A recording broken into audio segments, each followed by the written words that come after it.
Listen, I've spent the better part of 20 years digging through dusty archives, forgotten newspaper clippings, and crumbling court records from the Old West, and I can tell you with absolute certainty that I've never come across anything quite like what happened in the scorching desert between two men who refused to die. This isn't one of those tales that got exaggerated over campfires or twisted through generations of retelling. This is documented history, witnessed by dozens of people, recorded in multiple sources, and it's so bizarre that even the most imaginative Hollywood screenwriter would reject it as too unbelievable. What you're about to hear is the true story of the longest duel in American history.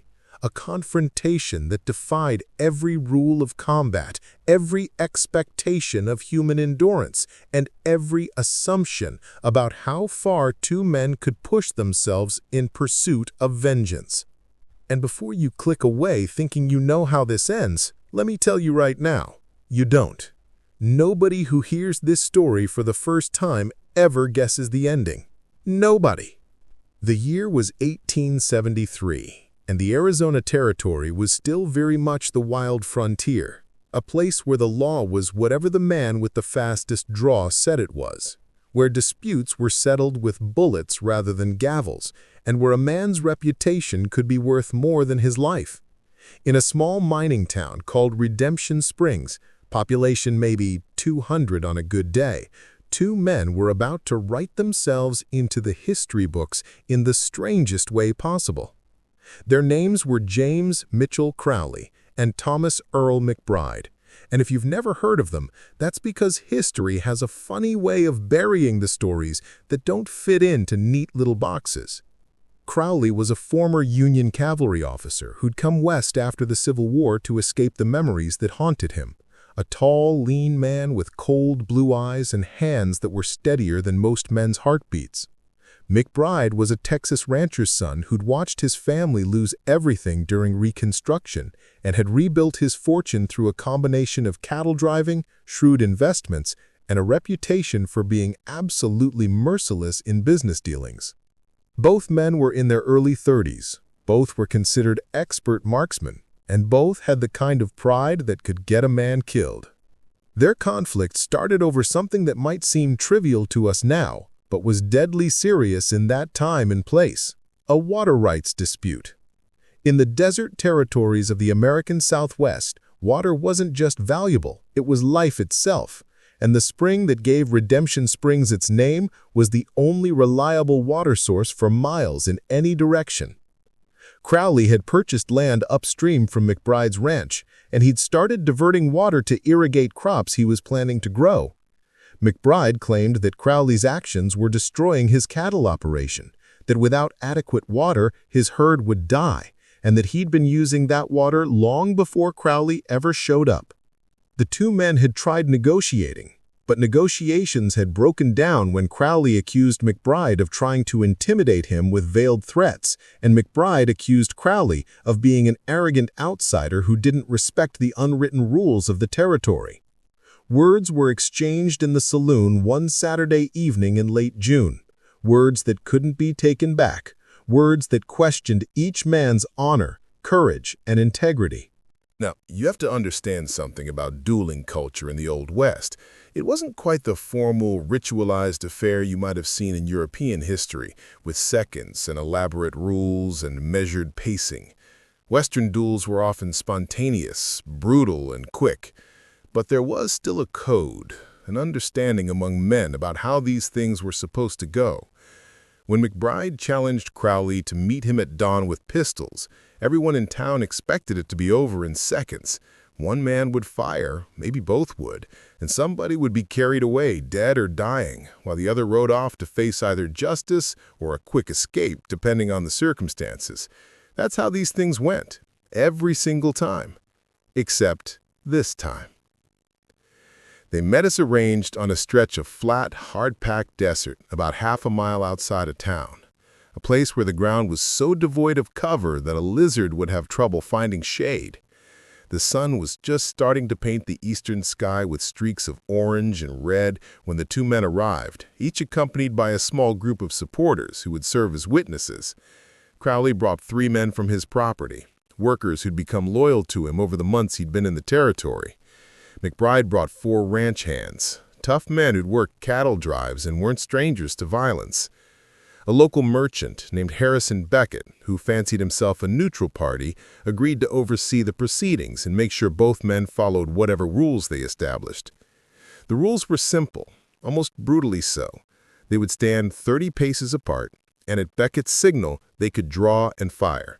The first man to land a hit would be the victor, and the dispute would be considered settled. If both men missed, they could reload and try again. It seemed straightforward enough. Beckett positioned the 2 men, counted out the paces himself, and then asked each if they were ready.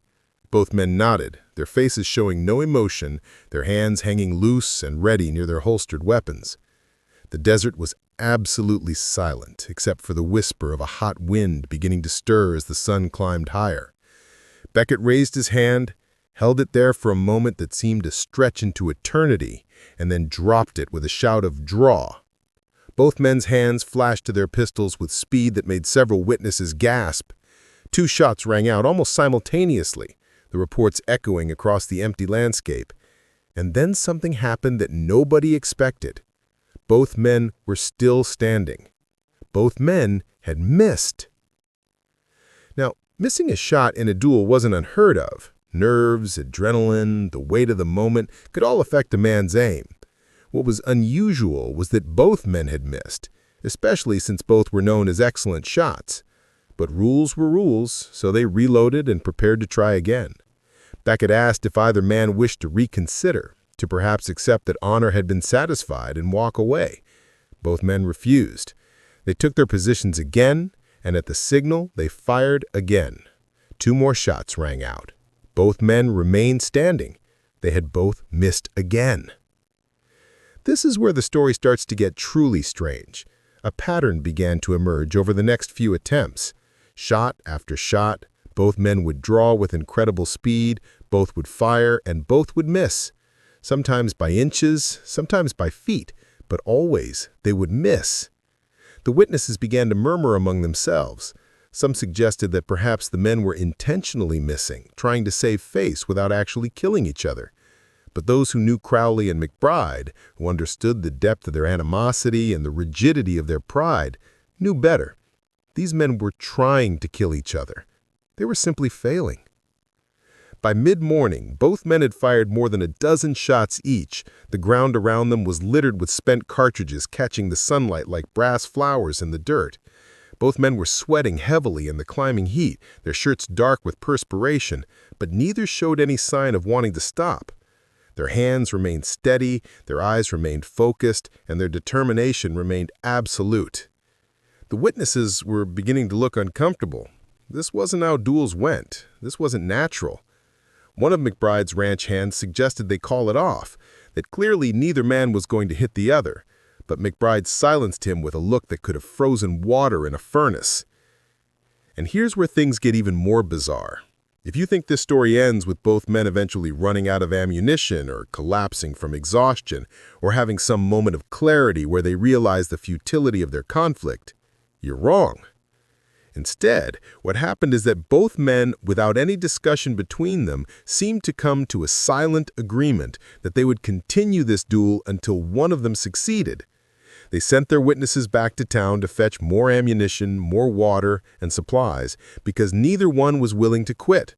The sun climbed higher in the sky, turning the desert into an oven, and still they continued. Shot after shot after shot, reload after reload after reload, and every single time, both men missed.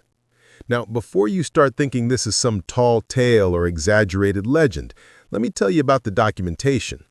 The local newspaper, the Redemption Springs Chronicle, sent their only reporter out to cover what they thought would be a quick story about a typical frontier duel.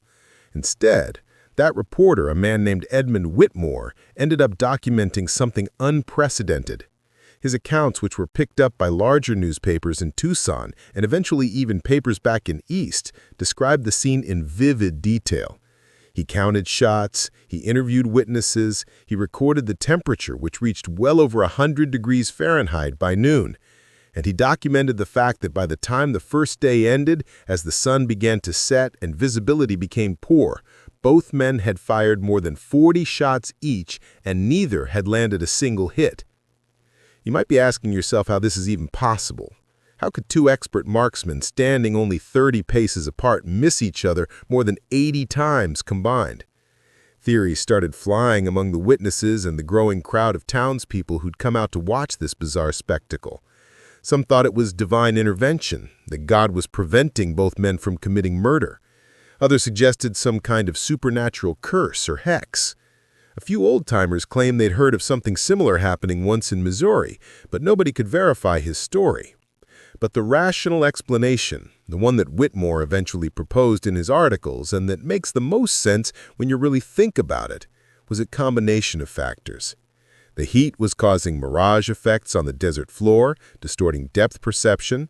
Both men were experiencing increasing fatigue, which affected their fine motor control even as their determination remained unwavering. And perhaps most importantly, both men were so evenly matched in speed and technique that they were subconsciously reading each other's movements and adjusting at the last split second, causing their shots to miss by just enough. When darkness fell on that first day, Beckett finally insisted they stop, pointing out that continuing in poor light was simply asking for an accident. Surprisingly, both men agreed. They didn't speak to each other, didn't acknowledge each other beyond cold stares, but they both agreed to cease for the night. The question then became, would they continue in the morning? Most people assumed that cooler heads would prevail, that after a night's rest, both men would realize how ridiculous this had become and find some other way to resolve their dispute. Those people didn't know Crowley and McBride. At dawn on the second day, both men returned to the exact same spot. If anything, they looked even more determined than before. News of the ongoing duel had spread through the region overnight, and the crowd of witnesses had swelled to more than 50 people. Gamblers had started taking bets, not on who would win, but on how long the duel would continue. Some entrepreneurs had even set up a sort of informal refreshment stand, selling water and food to the spectators. The whole thing was taking on a carnival atmosphere, which seemed deeply inappropriate given that two men were actively trying to kill each other. But that was the Old West for you. Entertainment was where you found it. The second day followed much the same pattern as the first. Shot after shot, miss after miss. Both men were showing signs of serious fatigue now. Their draw speed had slowed slightly, though it was still faster than most men could manage. Their hands trembled slightly between shots, though they steadied when it came time to aim. The desert heat hammered down on them mercilessly. Several spectators collapsed from heat exhaustion and had to be carried away. But Crowley and McBride kept going. By noon, they'd each fired another 30 shots. Still no hits. The situation was starting to feel surreal, like everyone was trapped in some kind of fever dream that just wouldn't end. Around mid-afternoon on the second day, something happened that changed the nature of the situation. A man named Robert Callahan, who served as the closest thing Redemption Springs had to a marshal, arrived at the scene. He'd been out of town dealing with some kind of dispute at another mining camp and hadn't heard about the duel until he returned. Callahan was a practical man, not much given to romantic notions about honor and settling scores, and he took one look at the situation and decided it had gone on long enough. He walked right out into the middle of the dueling ground, putting himself between the two men, and announced that he was stopping this madness before somebody got hurt, even if that somebody was just a spectator catching a stray bullet. What happened next surprised everyone. Both Crowley and McBride refused to stop. They told Callahan, in no unturned terms, that this was a matter of honor, that they had both agreed to settle their dispute this way, and that no lawman had the authority to interfere in a legally agreed-upon duel between two consenting parties. Now, technically, they weren't wrong. Dueling occupied a strange legal gray area in the territories. It wasn't exactly legal, but it wasn't exactly illegal either, especially if both parties agreed to the terms. Callahan found himself in a difficult position. He could try to arrest both men, but that would likely lead to a shootout that would definitely result in casualties. He could try to physically restrain them, but he was one man against two determined duelists and dozens of their supporters. In the end, he did the only thing he could do.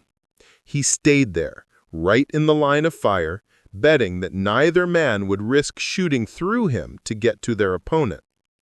For about 10 minutes, there was a tense standoff. Callahan stood his ground, hand near his own weapon, ready to draw if either man made an aggressive move.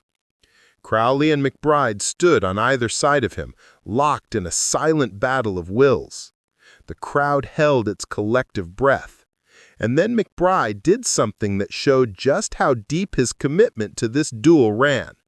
He simply walked around Callahan, maintaining his distance from Crowley, and repositioned himself. Crowley did the same from the other direction. They had effectively dismissed the lawman's presence, treating him like an obstacle to be navigated around rather than an authority to be obeyed. Callahan, realizing he was being made to look foolish and that he didn't actually have any good options to stop this, finally stepped back and let them continue. But he didn't leave. He stayed there, watching, documenting, making it clear that if anything illegal happened beyond the duel itself, he would intervene. The second day ended much like the first, with darkness forcing a cessation of hostilities. By this point, the combined shot count was well over 150, and still neither man had landed a hit. The story had spread far enough that a reporter from the Tucson paper had arrived, along with a photographer who wanted to capture images of this unprecedented event. The photographs he took still exist in several archives. Grainy, black-and-white images that show two exhausted men standing in a barren landscape, with crowds of onlookers visible in the background.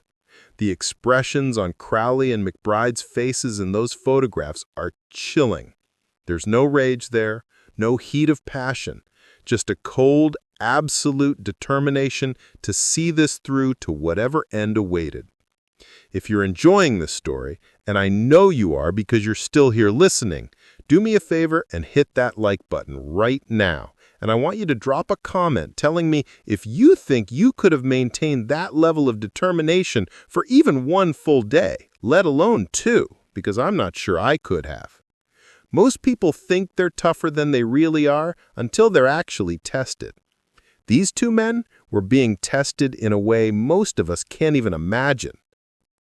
The morning of the third day brought an unexpected development. During the night, a powerful dust storm had rolled through the area, the kind of storm that the locals called a devil wind because of how it seemed to come from nowhere and strip away everything that wasn't nailed down.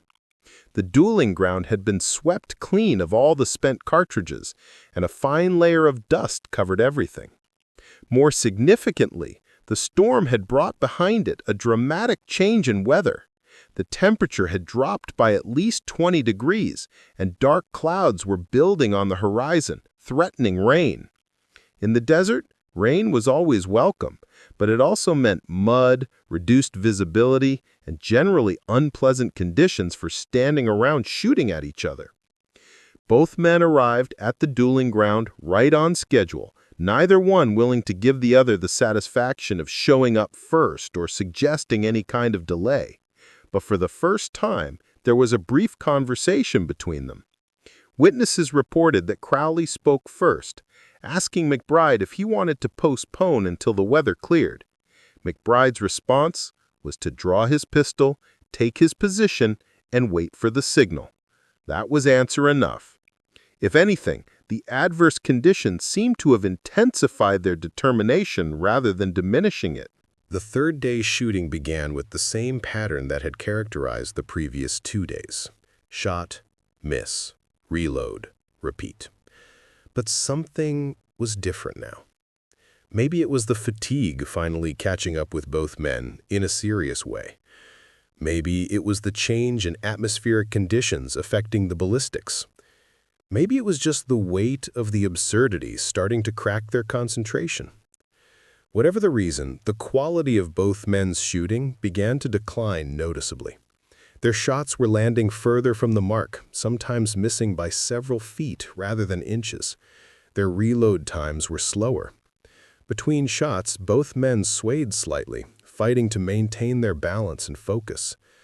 Around mid-morning on the third day, with the shot count approaching 200 combined attempts, something happened that brought the entire proceeding to a halt.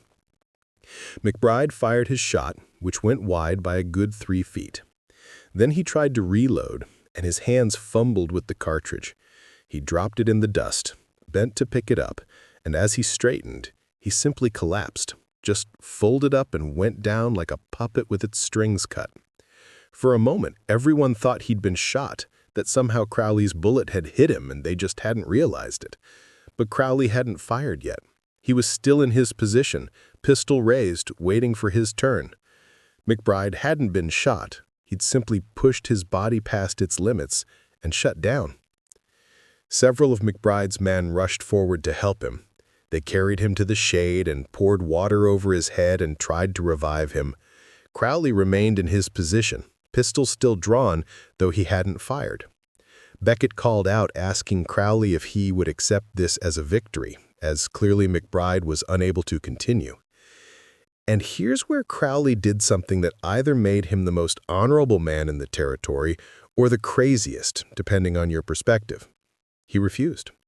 He said that unless he had hit McBride with a bullet or McBride verbally conceded defeat, the duel wasn't over. He would wait for McBride to recover and they would continue. It took about 15 minutes before McBride regained consciousness. His men told him what had happened, that he'd collapsed from exhaustion and heat, that Crowley was offering to wait, that maybe this was a sign that both of them should reconsider this whole affair. McBride's response was to struggle to his feet, push away the men supporting him, and walk back to his position. He was unsteady, clearly in bad shape, but he took his place, reloaded his pistol, and signaled that he was ready to continue. The crowd, which had been buzzing with conversation, fell silent. Everyone there understood they were witnessing something beyond a simple duel. This had become a test of pure will, a contest to see which man would break first, and neither man showed any signs of breaking. They continued firing. The storm clouds opened up and rain began to fall, light at first and then heavier, turning the dust to mud. Both men were soon soaked, their clothes heavy with water, their hair plastered to their heads. The rain made conditions even worse for accurate shooting, but neither man suggested stopping. Lightning flashed in the distance and thunder rolled across the desert. Several spectators decided they'd seen enough and headed back to town, unwilling to stand in a thunderstorm to watch two madmen trying to kill each other. But plenty stayed, transfixed by the spectacle. Around mid-morning on the third day, with the rain still falling steadily and both men looking like they were operating on nothing but willpower and spite, something truly extraordinary happened. Crowley fired his shot, which went high and to the left. McBride fired his shot in return, which went low and to the right. And then, as both men began to reload for what must have been the 200th time, they both stopped. They didn't plan to stop together, didn't signal to each other, didn't discuss it. They simply both stopped at exactly the same moment and looked at each other across that muddy stretch of desert. For several seconds, neither man moved. The crowd held its collective breath, waiting to see what would happen next. Would one of them finally admit defeat? Would they rush each other for a physical confrontation? Would they simply start shooting again? What happened instead was something nobody expected. Crowley started laughing. Not a cheerful laugh, not a laugh of relief or joy, but a strange, almost hysterical laugh that might have been exhaustion or might have been genuine amusement at the absurdity of the situation. And then incredibly, McBride started laughing too. Within seconds, both men were standing in the rain, pistols forgotten in their hands, laughing like lunatics while everyone around them was watching in confusion and disbelief. The laughter went on for a full minute, maybe longer, and when it finally subsided, both men just stood there, breathing hard, staring at each other through the rain. Beckett, who had been serving as referee for 3 days now and probably hadn't slept much during that time, called out asking if the duel was over. Neither man answered immediately. Finally, Crowley spoke, loud enough for everyone to hear. He said, "I can't kill this stubborn bastard and he can't kill me. I'm done trying." There was a long pause, and then McBride responded with words that would be quoted in newspapers across the territory. "Agreed. Any man stubborn enough to stand here for 3 days trying to shoot me has earned my respect, even if he is an arrogant carpetbagger." The crowd erupted in cheers and applause, relief washing over everyone that this bizarre ordeal was finally ending. But here's the thing, and this is where the story takes its final turn. The duel might have been over, but the dispute that started it all, the water rights issue, was still unresolved. Both men were too proud to just let that go, even after 3 days of unsuccessfully trying to kill each other. So, right there, standing in the mud and rain, they negotiated a settlement.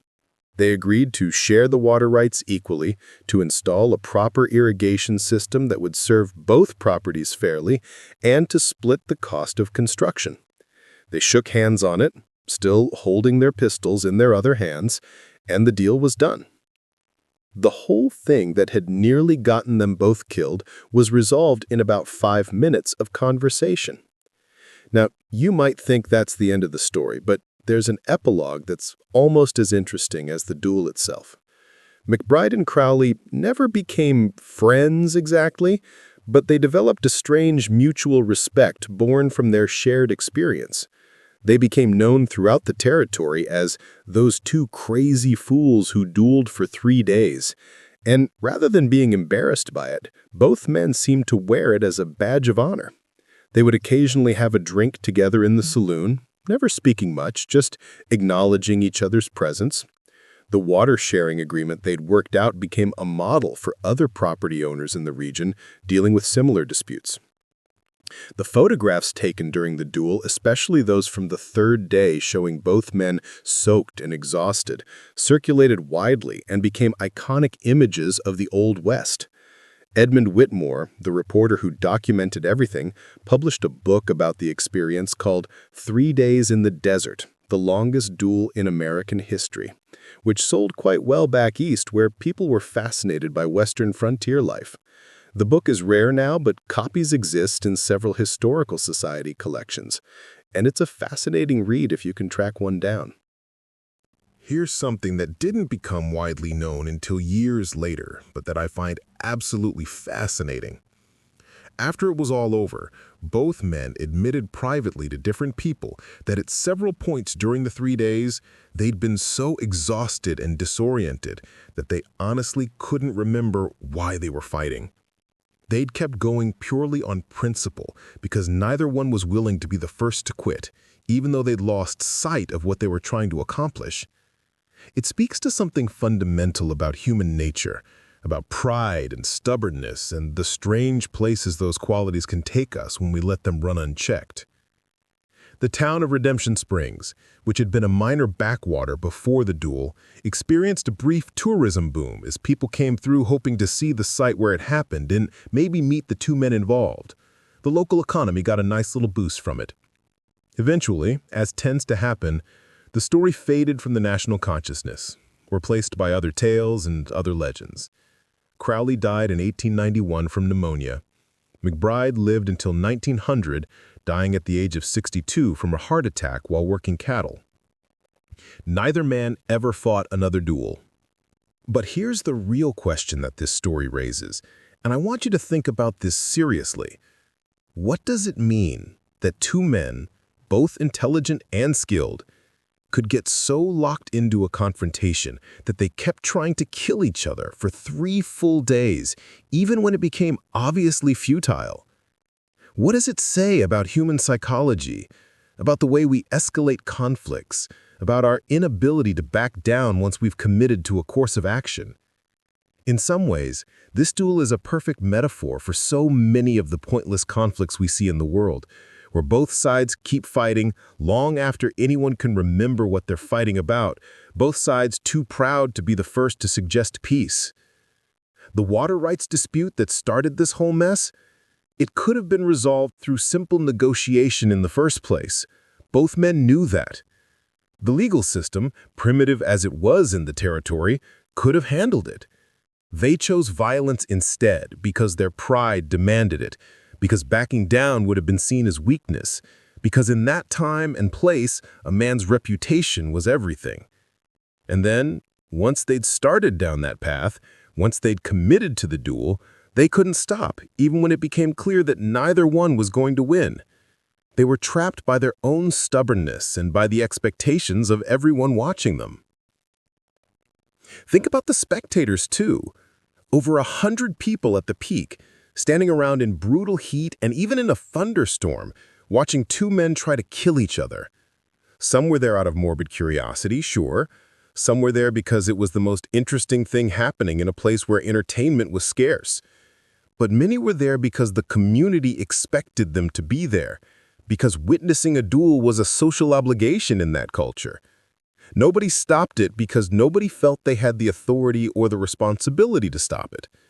Everyone just watched and waited for it to reach some kind of conclusion, even as it became more and more obvious that no normal conclusion was coming. The fact that both men survived is remarkable when you consider the statistics. In documented duels from that era, at least one participant died in roughly 70% of cases. Both participants survived in only about 25% of cases. A duel where both participants fired hundreds of shots and both survived. That's statistically absurd. Either these men were the unluckiest duelists in history, or there was something else going on. Some historians have suggested that, perhaps subconsciously, neither man actually wanted to kill the other. That their conscious minds were committed to the duel, but their subconscious minds were sabotaging their aim. It's an interesting theory, though impossible to prove one way or another. What we can say for certain is that the 3-day duel between James Mitchell Crowley and Thomas Earl McBride stands as one of the strangest confrontations in American history. It defied all expectations, challenged all assumptions about how human conflicts are supposed to resolve, and ended not with a bang, but with exhausted laughter in the rain.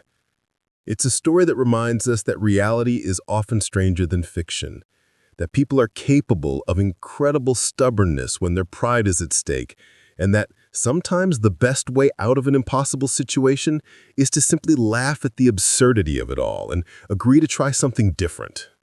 If you made it this far in this story, I appreciate you sticking with me through all these details. This is the kind of history that doesn't make it into most textbooks.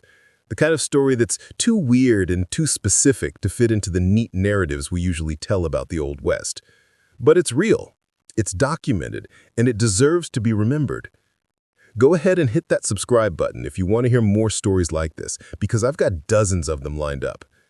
The Old West was full of characters and events that were stranger than anything you've seen in the movies, and I love bringing these forgotten tales back to light. Before I wrap this up, I want to mention one last detail that I find particularly poignant. In 1900, 3 years after McBride's death, a journalist tracked down some of McBride's surviving family members and asked them about the famous 3-day duel. One of McBride's sons, who had been a child at the time, remembered his father talking about it years later. According to the son, McBride had said that those 3 days in the desert had taught him more about himself than any other experience in his life. He'd learned that he was capable of incredible endurance, but he'd also learned that endurance without purpose was just suffering. He'd learned that pride could push a man to do extraordinary things, but it could also push him to do stupid things. Most importantly, he'd learned that it was possible to respect a man even while fighting him, and that sometimes the bravest thing you can do is not to win, but to stop fighting. Crowley apparently felt similarly. In a letter he wrote to a friend back east in 1888, he reflected on the duel and admitted that it had been one of the defining experiences of his life, for better or worse. He wrote that he'd gone into it absolutely certain he would kill McBride, that his skill and determination would prevail. When they'd both failed to kill each other after 3 days, it had shaken his confidence in his own abilities and his understanding of how the world worked. But it had also freed him in a way. He'd proven to himself and everyone else that he wasn't a coward, that he could stand and fight with the best of them. After that, he didn't feel the need to prove anything to anyone anymore. He could just be himself. There's a gravestone in the old Redemption Springs Cemetery, though the town itself is long abandoned now, nothing but a few crumbling foundations and a historical marker. The gravestone marks where Thomas Earl McBride was buried. Someone, nobody knows who, added an unofficial marker near it years later for James Mitchell Crowley, even though Crowley is actually buried somewhere in California. The unofficial marker reads, "The Other Stubborn Fool." I visited that cemetery a few years ago while researching this story, and I stood there looking at those markers, trying to imagine what it must have been like to be so committed to a course of action that you'd stand in the desert for 3 days getting shot at, unable to give up, unable to back down, until finally exhaustion and absurdity broke through the wall of pride and let some sanity back in. The human capacity for stubbornness is both our greatest strength and our greatest weakness. It lets us accomplish amazing things, lets us endure hardships that would break lesser beings, lets us stand up for principles when it would be easier to compromise.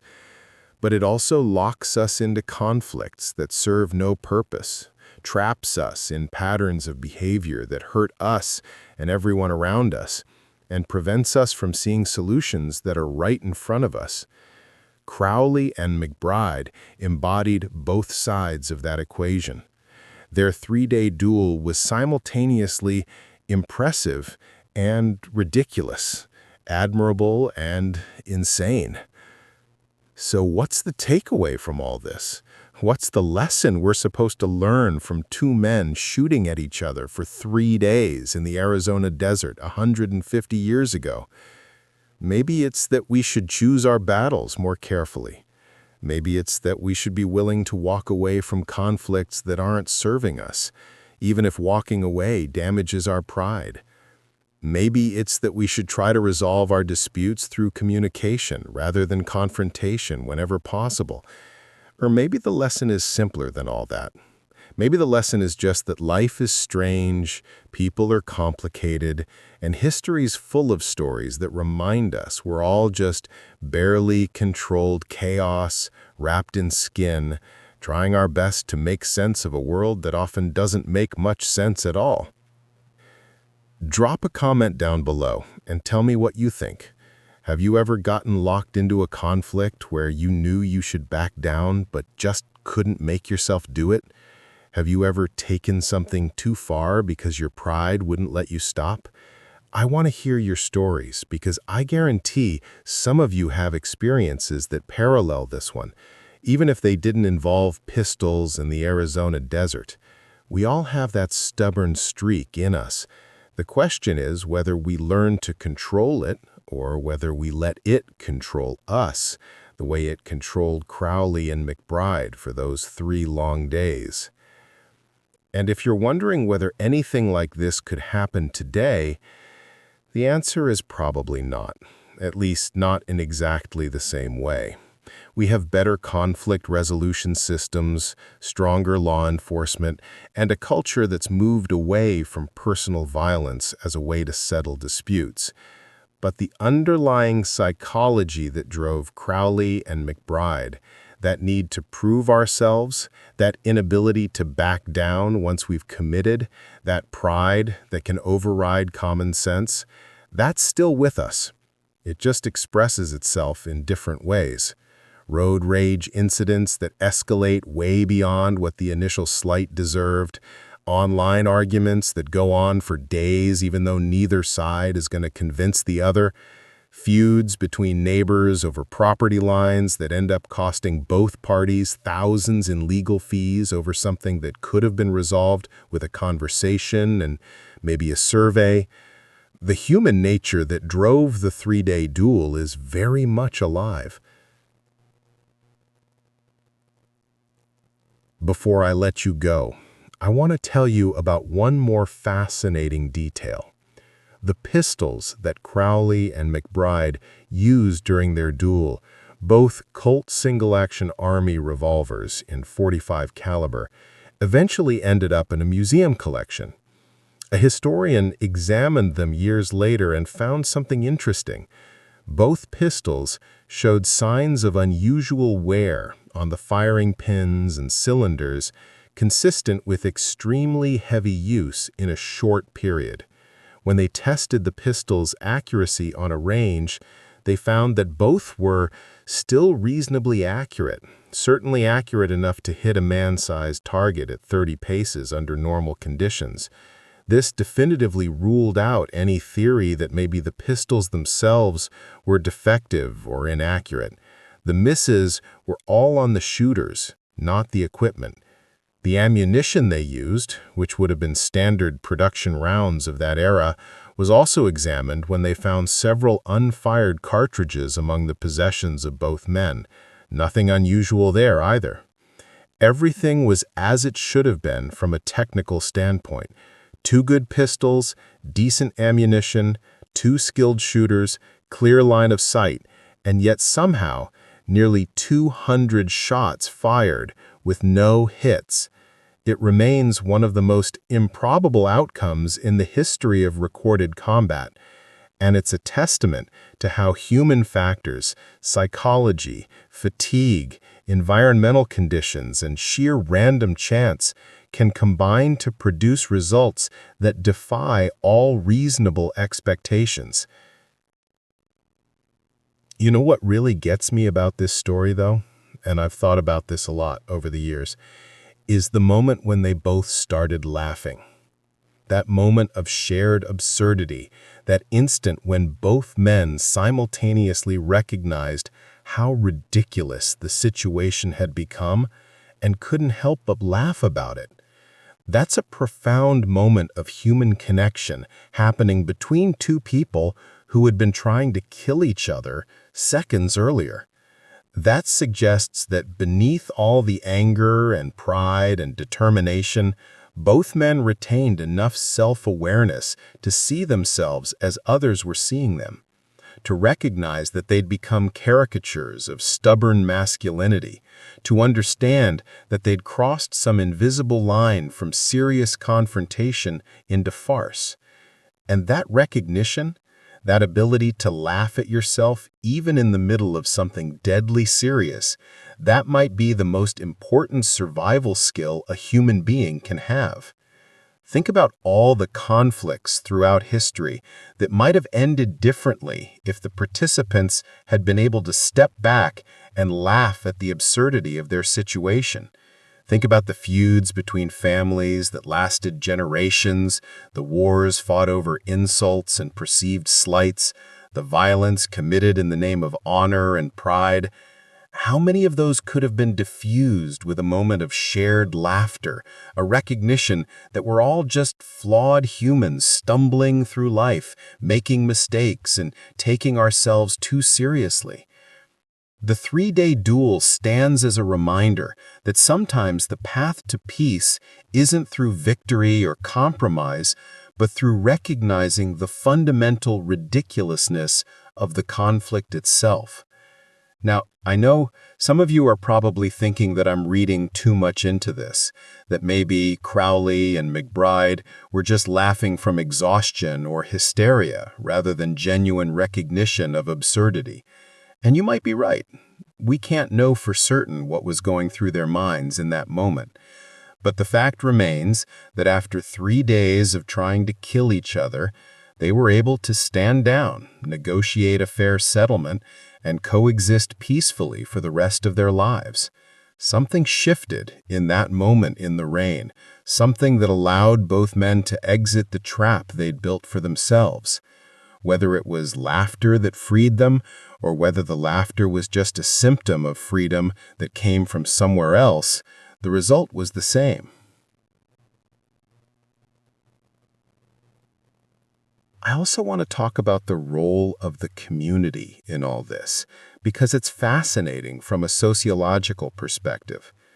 Redemption Springs was a small town where everybody knew everybody else's business. Both Crowley and McBride were prominent members of the community, men whose actions affected other people's lives and livelihoods. The water dispute wasn't just a private matter between two individuals. It had implications for property values, for other water rights claims, for the whole complex web of relationships and dependencies that made up frontier society. And yet, when these two men decided to settle their dispute with violence, the community essentially enabled them to do so. Sure, Marshal Callahan made a token effort to stop it, but he backed down pretty quickly when faced with resistance. Nobody else tried very hard to intervene. They just watched. This raises uncomfortable questions about collective responsibility. When we witness conflicts escalating around us, whether in our personal lives or in society at large, do we have an... This kind of passive complicity is something we still see today. How many times have you watched a situation deteriorate and told yourself it wasn't your place to get involved? How many times have you seen someone making a bad decision and stayed silent because you didn't want to seem presumptuous or judgmental? I'm not saying we should all become busybodies, inserting ourselves into every conflict we observe. That would be exhausting and probably counterproductive. But there's a balance to be found between respect for autonomy and willingness to intervene when things are clearly going off the rails. The spectators at the 3-day duel failed to find that balance. And while things ultimately worked out okay, they very easily might not have. Let me tell you about another aspect of this story that I find compelling. The physical endurance required to stand in the desert heat for hours at a time, maintaining focus and coordination despite fatigue, dehydration, and probably the early stages of heat stroke. Modern understanding of human physiology makes it clear just how dangerous what these men were doing actually was. Heat exhaustion can progress to heat stroke very quickly, especially when combined with physical exertion. Dehydration affects cognitive function, fine motor control, and decision-making ability. The fact that both men pushed through these physical limitations for 3 days is actually kind of horrifying from a medical standpoint. They were literally putting their lives at risk in multiple ways simultaneously. And here's something that makes it even more impressive, or more insane depending on your perspective. Neither man was particularly young. Crowley was 32, McBride was 34. In that era, that was approaching middle age. These weren't 20-year-old cowboys with bodies that could bounce back from anything. These were men who'd lived hard lives, who carried injuries and wear from previous hardships. The fact that they could endure what they endured speaks to just how powerful the human will can be when it's fully engaged. We're capable of pushing our bodies far beyond what should be possible when we're motivated by the right combination of factors. In this case, pride, honor, anger, and sheer stubborn determination combined to create a psychological state where both men could essentially ignore their body's distress signals and keep functioning. Modern athletes training at extreme levels talk about learning to distinguish between signals that mean you're genuinely hurting yourself and signals that are just your body trying to get you to stop because it's uncomfortable. Elite endurance athletes push through discomfort that would make most people quit, but they also learn to recognize when they're approaching actual damage. Crawley and McBride didn't have that kind of training or knowledge. They were just pushing through everything, ignoring all signals, trusting that their bodies would hold up long enough for them to accomplish their goal. The fact that both men's bodies did hold up, that neither one had a heart attack or stroke or complete collapse that resulted in permanent damage, is frankly miraculous. Plenty of people have died from less extreme exertion under similar conditions. There's also the psychological toll to consider. Post-traumatic stress disorder wasn't a recognized diagnosis in the 1870s, but that doesn't mean people didn't experience it. Combat veterans from the Civil War, which had ended less than a decade before this duel, were showing up in asylums all over the country with what was then called soldier's heart or nervous exhaustion. We'd recognize it today as PTSD. The sustained stress of the three-day duel, the constant adrenaline, the repeated experience of being shot at, the sleep deprivation, all of this would have taken a psychological toll on both men. The historical record doesn't give us much insight into whether either man suffered lasting effects, but it would be surprising if they didn't. Even years later, the sound of a gunshot must have triggered memories. The smell of gunpowder must have taken them right back to that desert. The feeling of hot sun on their skin must have reminded them of those 3 days. And yet, both men seem to have gone on to live relatively normal lives after the duel. They continued their business operations, maintained their positions in the community, and didn't show obvious signs of being traumatized by the experience. Maybe they processed it in a healthy way. Maybe they were just better at compartmentalizing than most people. Or maybe they were suffering internally and just didn't show it, which would have been very much in line with the masculine stoicism expected of men in that era. We'll never know for certain, but it's worth thinking about. Let's talk about the water rights issue itself for a moment, because it's actually quite relevant to modern concerns. Water scarcity in the American Southwest is an even bigger problem today than it was in the 1870s. Climate change is making the region drier, populations are growing, and agriculture still consumes the vast majority of available water.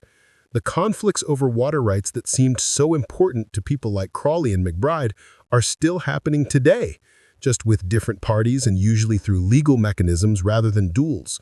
The Colorado River is over-allocated, meaning more people have rights to its water than actually exists. California and Arizona have ongoing disputes about water sharing. Farmers and cities compete for the same resources. The underlying issue that water is life in the desert and there's never quite enough to go around hasn't changed at all. What's interesting is that the solution Crawley and McBride ultimately agreed on, sharing the resource equitably and investing in infrastructure to make sharing feasible, is still one of the best approaches to water conflicts. It requires both sides to give up their absolute claims and work together for mutual benefit. It requires investment and compromise. It requires recognizing that your neighbor's survival is linked to your survival, that you're all drawing from the same limited resource, and that cooperation serves everyone better than competition.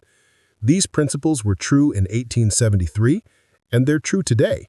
The main difference is that we now have more sophisticated legal and technical frameworks for implementing them, but the basic human challenge of overcoming pride and self-interest to work together for the common good, that's exactly the same. If you're still watching at this point, you're clearly someone who appreciates deep dives into historical stories, and I want to make sure you don't miss future content. Hit that subscribe button and ring the notification bell so you'll know when I post new videos. I've got stories lined up about gunfighters, outlaws, lawmen, and all kinds of wild characters from the Old West. And a lot of them are tales you've never heard before because they don't fit the standard Western mythology. Real history is always more interesting than the legends. Now, let me address something that some of you might be wondering about. Is this story too good to be true?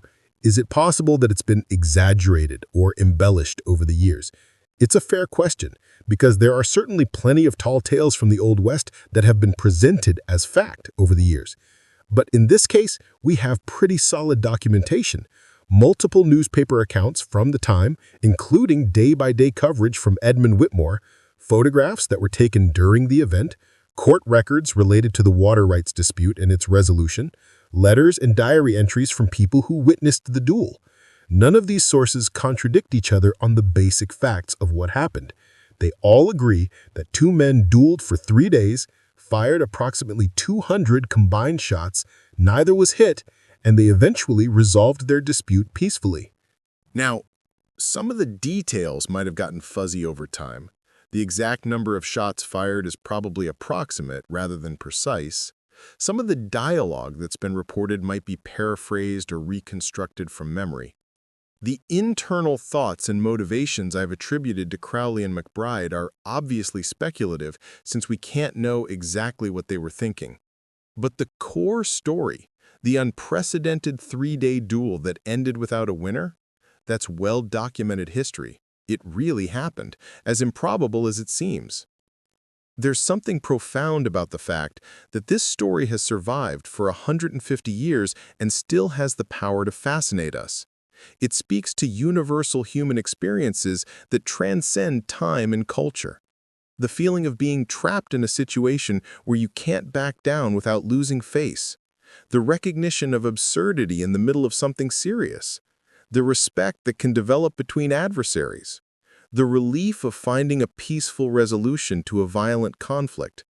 These are things that resonate with people across generations because they're fundamental aspects of human nature. I think that's part of why I love researching and telling stories like this one. They're not just interesting historical curiosities, they're mirrors that reflect back aspects of ourselves. When you hear about Crowley and McBride standing in the desert, shooting at each other for 3 days, you're not just learning about two men who lived a long time ago. You're learning something about human nature in general, including your own nature. You're seeing what happens when certain human traits, pride, stubbornness, determination, are taken to an extreme. And hopefully, you're thinking about how those same traits show up in your own life, and whether you're managing them in healthy ways or whether they're managing you. The Old West serves as a kind of laboratory for human behavior, because it was a time and place where social constraints were minimized, and individual choices had immediate, visible consequences. If you made a bad decision, you might die. If you made a good decision, you might prosper. If you got into a conflict, you had to resolve it yourself because there often wasn't much institutional support to fall back on. This created situations where human nature was on display in very stark, dramatic ways. The 3-day duel is an extreme example, but it illustrates patterns of behavior that show up in less dramatic forms all the time. How many times have you seen two people in a workplace locked in a pointless conflict that's hurting both of them and everyone around them, but neither one can back down because they've invested too much in being right? How many times have you seen political leaders escalate tensions rather than seeking common ground? Because compromise would be seen as weakness. How many times have you been in an argument with someone you care about where you both knew you should stop, but kept going because stopping would feel like losing? These are all variations on the same theme that played out in the Arizona desert in 1873. The specifics change, but the underlying dynamics remain constant. What makes the 3-day duel special is that it reached a point of such obvious absurdity that the absurdity itself became undeniable and forced both parties to reassess. Most conflicts don't reach that point. They just grind on at a level where they're destructive but not so obviously ridiculous that people are forced to recognize it.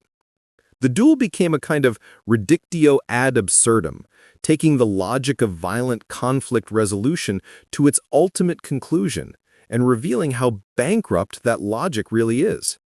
If two skilled gunmen can stand 30 paces apart and fire 200 shots without hitting each other, maybe the whole idea of settling disputes through violence is flawed from the start. Maybe there are better ways. And that's ultimately what Crowley and McBride discovered, not through philosophical reasoning, but through exhausting, painful, direct experience. Violence didn't solve their problem. It just made them both miserable for 3 days. What did solve their problem was talking to each other like rational adults and finding a compromise that served both their interests. The duel had to happen, in a sense, to prove that it shouldn't have happened. They had to go through the violence to understand its futility. Would that they could have learned that lesson some other way, but sometimes people have to learn things the hard way. There's a particular poignancy to the fact that both men expressed regret later in life, not about the duel itself necessarily, but about the fact that they'd let their conflict escalate to that point in the first place. In letters and reported conversations, both acknowledged that the whole situation could have been avoided with better communication from the start. The water rights dispute was always solvable through negotiation. They chose confrontation instead because of pride, because of cultural expectations, because of a failure to see each other as potential partners rather than opponents. And then, once they'd chosen that path, they found it incredibly difficult to get off it until circumstances forced them to. This is the trap that conflicts create. Every escalation makes it harder to de-escalate. Every harsh word makes it harder to speak kindly. Every aggressive action makes it harder to extend an olive branch. You build up momentum in a negative direction, and reversing that momentum requires either extraordinary effort or some kind of external shock that breaks the pattern. For Crowley and McBride, the shock was 3 days of futile violence that exhausted them physically and emotionally, to the point where their defenses dropped and they could finally see their situation clearly.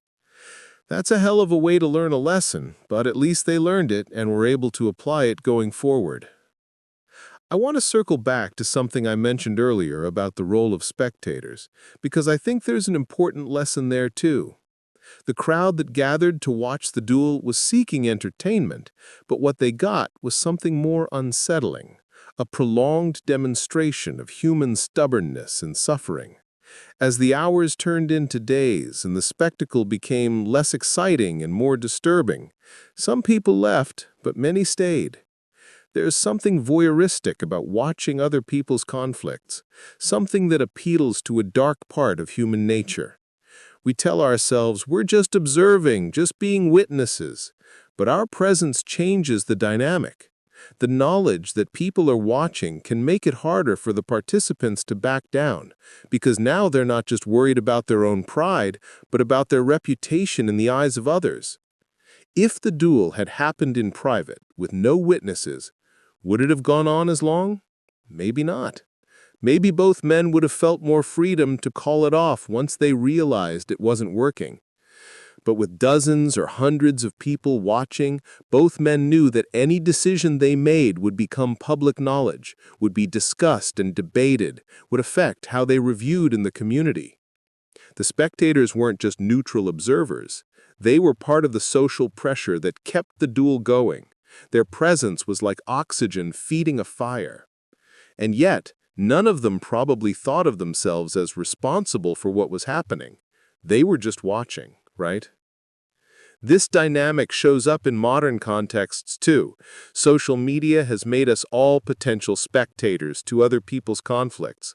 We watch arguments unfold online, sometimes cheering for one side or the other, sometimes just rubbernecking because it's interesting. Our attention and engagement keeps those conflicts going, gives them energy and importance they might not otherwise have. We don't think of ourselves as participants, but we are. Every view, every share, every comment adds to the momentum of the conflict. The old question about whether a tree falling in the forest makes a sound if nobody's there to hear it has a modern corollary. Whether a conflict is really as significant as it seems if nobody's paying attention to it. Attention is fuel. Attention is power. The spectators at the 3-day duel were giving Crowley and McBride something valuable, their attention. And that attention came with obligations and expectations that made it harder for the duelists to walk away. I'm not saying that we should never observe conflicts or that bearing witness is always wrong. Sometimes witnessing is important. Sometimes attention needs to be paid. But we should be conscious of the role we're playing, the way our observation affects the situation, and the responsibility that comes with being a spectator. The people who watched the three-day duel for entertainment without trying to stop it bear some moral responsibility for allowing it to continue, even if they didn't intend any harm. Similarly, when we engage with conflicts today, whether as spectators to a public dispute or as friends watching two people we care about hurt each other, we have some responsibility to consider whether our presence is helpful or harmful. Let me tell you one more detail about the aftermath that I find really interesting.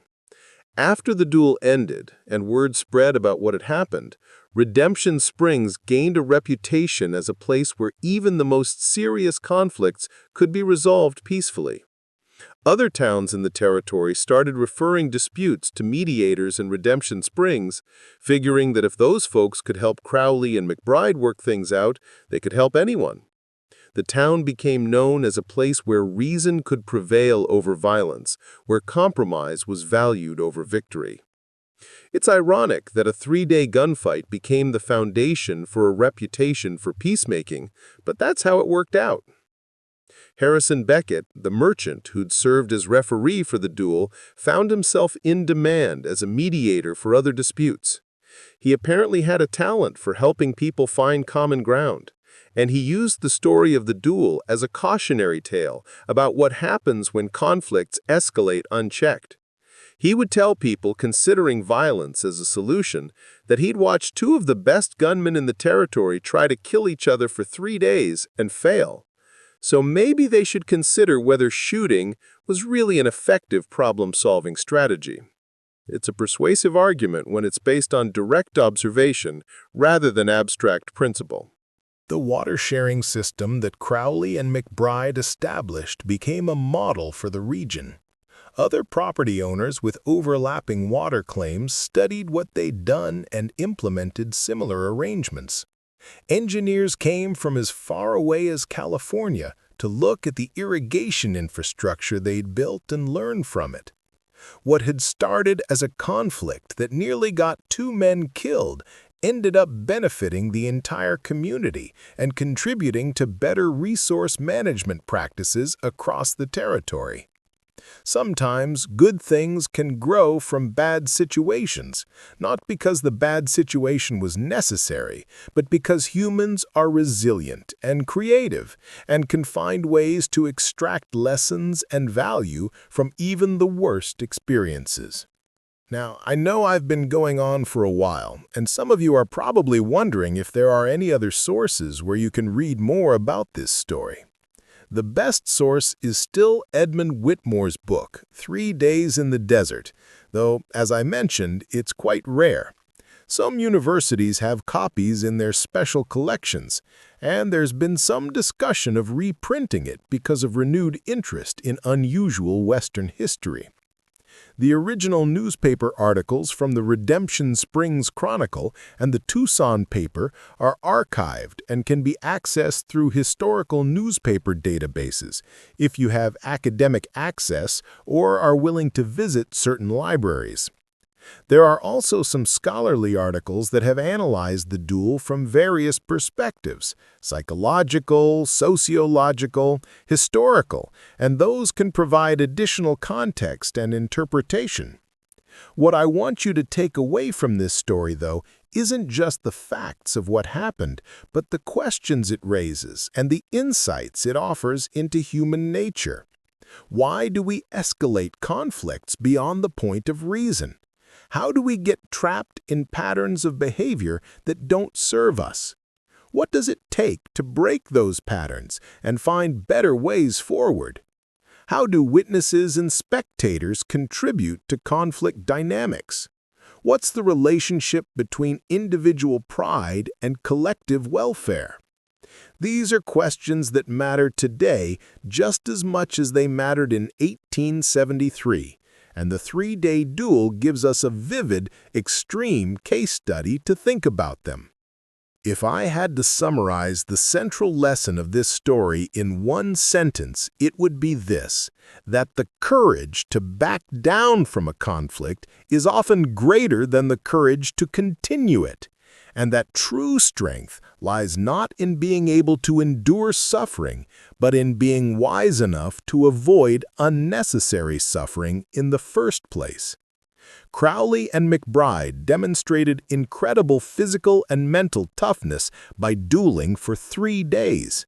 But the moment of real courage, the moment of real strength, was when they started laughing, when they put down their weapons, when they agreed to try a different approach. That's when they showed what they were really made of. All right, we're coming to the end here, and I want to make sure you do a few things for me.